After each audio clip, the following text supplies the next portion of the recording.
Are you following along with Prof G's Zero to Full Stack Swift iOS app building course? Well, you can find the content that I present to my students in class each week of the semester at Gallagher.com. Be sure to remember the U.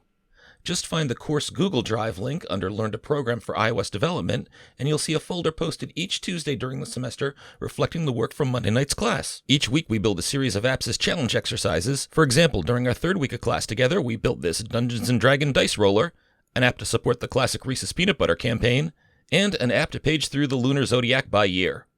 The folder includes the keynote slides used in class, which include some review from the previous week's assigned video lessons, plus challenge exercises and their solutions.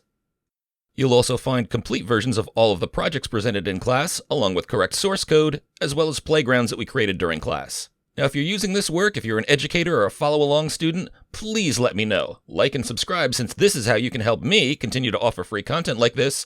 And remember, if you take a screenshot of your work and tweet it out with the iOS Code Crush hashtag, you could win one of these cool laptop stickers from our weekly drawing. Good luck in your coding journey, and stay Swifty, my friends.